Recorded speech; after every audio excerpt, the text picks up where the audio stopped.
America, America, cosa sarà la sta America? America, America, America, lì un bel mazzolino di fior.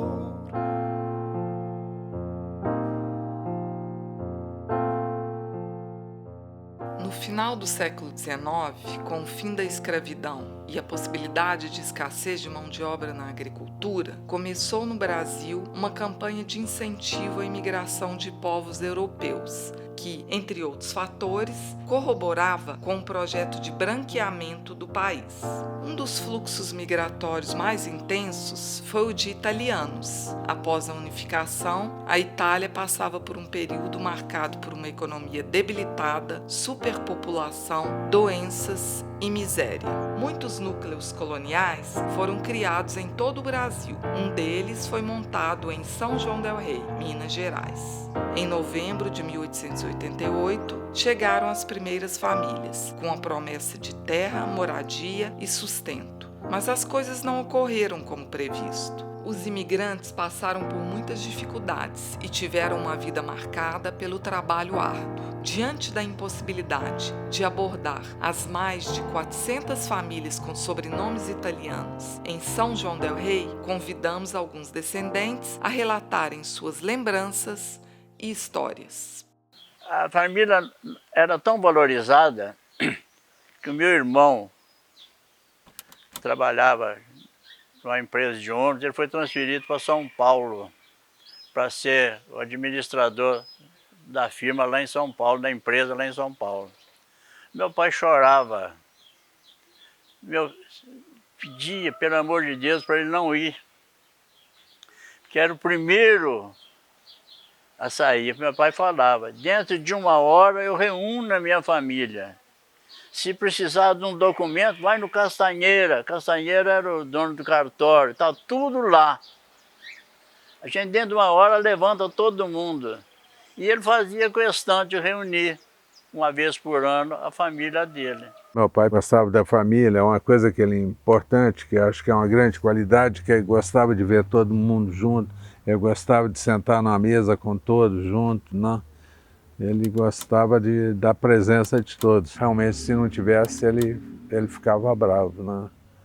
Não gostava muito, não. A mãe do Pedro escrevia para ele de 15 em 15 dias. Quando ele falou que ia se casar comigo, que era uma brasileira, ela não ficou nada satisfeita. Então ela mandou umas cartas que eu tenho aqui.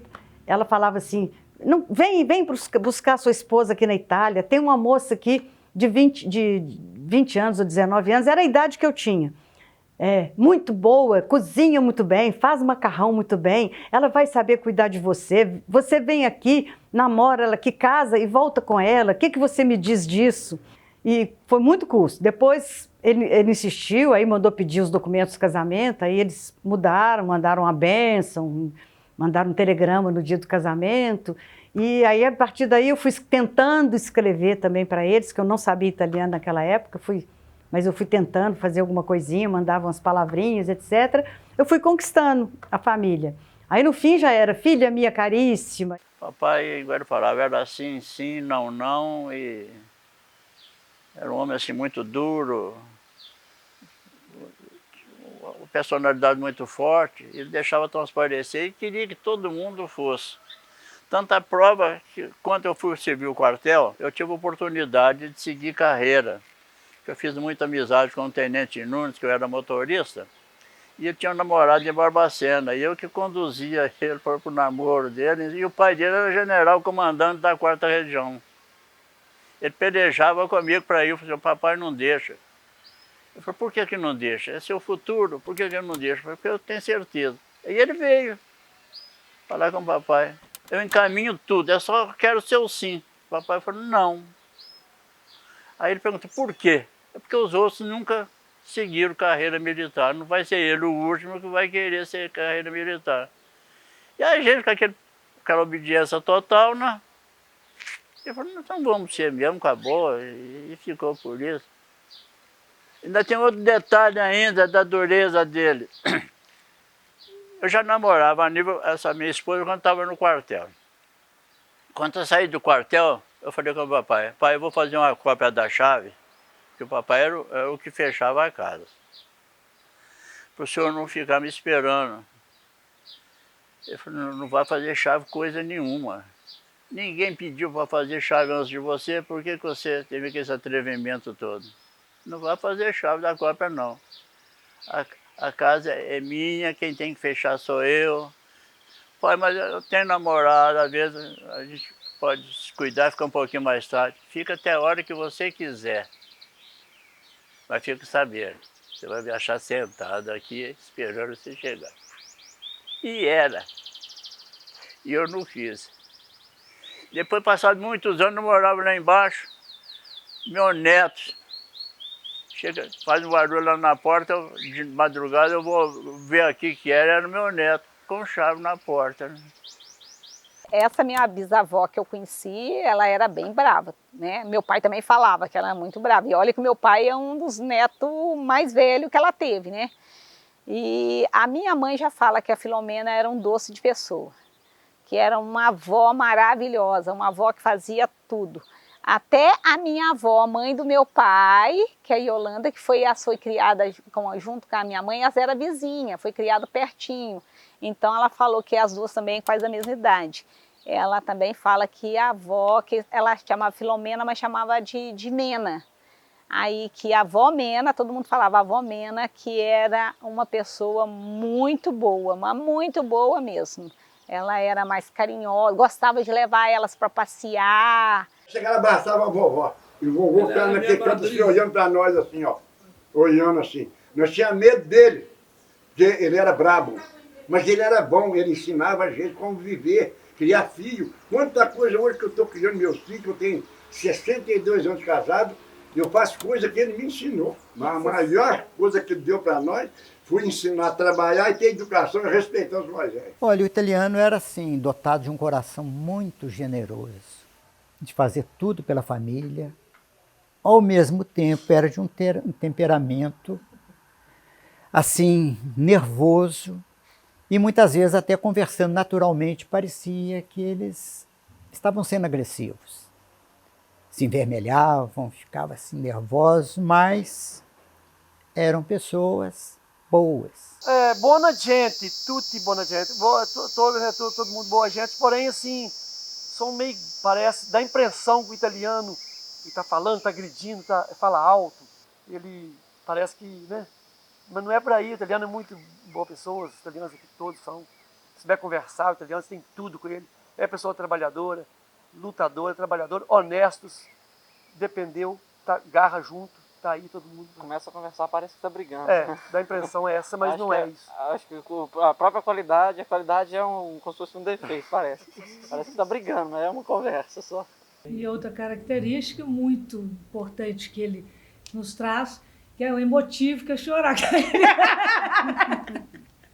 Que a Mirella chora com a morte. Daqui a pouco eu choro.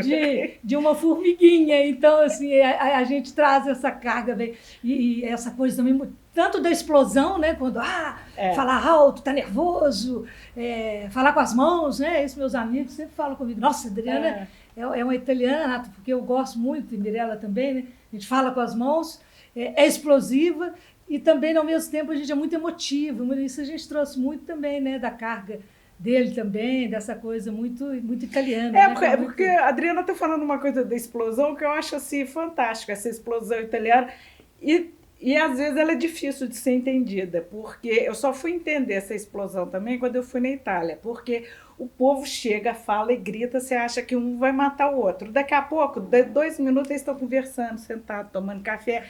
E é uma coisa que a gente faz também, porque o papai também não era só santo, ele era explosivo. Então, assim, você explode, mas é uma explosão sem rancor, entendeu? O sangue subiu, pronto, acabou a gente. Mas já falei, então tá tudo bem. Né? Então, eu acho que isso é uma característica também que a gente tem e que, muito provavelmente, os outros italianos, filhos de italianos, também mantêm sem saber. Né? Explode ao mesmo tempo que é aquela explosão, depois é a tranquilidade, gente, passou. O defeito, para mim, é a passionalidade, assim, tipo, tem hora que o sangue esquenta e aí não tem como, assim, aí você não age com racionalidade, assim. Italiano fala muito, e italiano é muito franco, mas todo italiano é muito católico. Todo italiano é solidário. Qualquer italiano que você chega perto dele, ele pode ser bravo o que for. Você soube conversar com ele, você ganha ele qualquer hora. Qualquer hora da noite, para nós aqui não tem horário. Pode deitar aqui, eu me peço esse carro para o Rio de Janeiro. Ó, não tem gasolina não, eu ponho gasolina para você. Pode ir embora no carro. A nossa qualidade de italiano é essa. Agora, nós é muito franco demais. O que nós temos que falar, nós esconde. Escapou da nossa presença, portanto, nós não falamos. Nós é dessa opinião. Olha, eram praticamente todos católicos. Estela Giarola era catequista premiada lá na cidade de Sereia. Então, era muito forte a religião, principalmente a católica. Eles tinham assim, um respeito muito grande pelos padres, freis franciscanos, participavam. Meu pai era mais liberal, mas minha mãe era mais rígida, muito católica, ele gostava muito de igreja, achava que a gente tinha que ser padre. Eu cheguei a estudar para seminarista lá no Caraça. Eu era coroinha, ajudei missa do meu tio muito tempo. Ela era mais rígida com essa questão do que meu tio, que era padre. O padre Bispo teve o nome do vovô Giarola. E no dia que ele nasceu lá na colônia, na casa do vovô Giarola. Então, a hora que ele nasceu, que chorou a criancinha lá no quarto, o vovô levantou as mãos para o céu e falou assim, nasceu um padre. Falou, saiu espontâneo, assim, nasceu um padre, pronto. Nasceu um padre, que era o padre Luiz, de fato, ele foi ser padre. E teve mais padres na família, mas com o nome de Luiz Giarola, foi só ele.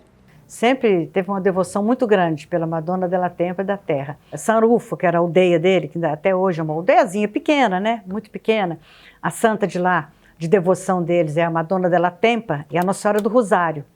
Mas eles acreditavam que essa Nossa Senhora do Rosário apareceu lá nesse lugar chamado Tempa, e eles falavam Madonna della Tempa, era a devoção do Pedro. Tudo ele pedia Madonna della Tempa. E o vovô, quando ele estava meio doentinho, ele me chamou, lá no quarto, quando ele me chamou eu e meu primo, Newton, que falou assim, os dois mais novos, era um casalzinho.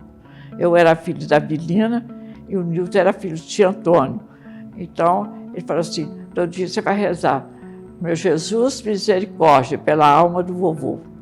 Isso eu lembro direitinho. E eu rezei durante muitos anos. De uns tempos para cá que eu não rezei mais, porque eu já amo celebrar a missa para a família inteira, então achei que não era preciso mais. Meu avô foi o construtor daquela igreja no Giarola. E com a morte do meu avô, meu pai tirou a parte da herança em roda, com o terreno em roda da igreja e a doou para a diocese. Ele tinha um amigo dele que era o Monsenhor Tortoriello. Era muito amigo da família, foi o que assistiu meu avô na última hora. E o meu avô tem uma história dele, a gente não tem como comprovar, mas ele previu a morte dele uma semana antes, inclusive o horário. E tudo que ele conta se realizou. Ele conta que o senhor Tortoriello que celebrava a missa não uma vez por mês, mas ia todos os domingos lá para macarronada. E o meu avô, muito amigo dele, falou com ele que ele já estava no fim da estrada, esse é o palavreado dele, estava no fim da estrada, que tinha muito poucos dias de vida. Que o Monsenhor rezasse por ele. E o Monsenhor falou que ele queria rezar para ele ter vida, né? Queria rezar para ter vida. Ele falou, a sua oração então está fraca, porque eu vou morrer no domingo que vem.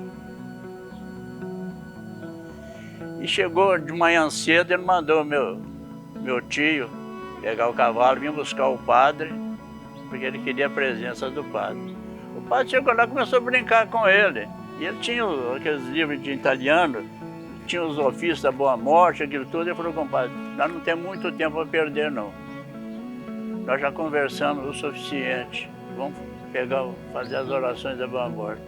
O padre fez as orações quando foi 1 hora. Ele faleceu. E explicou todinho. Me coloca no trem, no vagão fúnebre que existia naquele tempo, né? Mas não para em Chagas-Dória não, que era Matozinhos. Para na cidade, porque lá vai ter muitos amigos me esperando. Se realizou.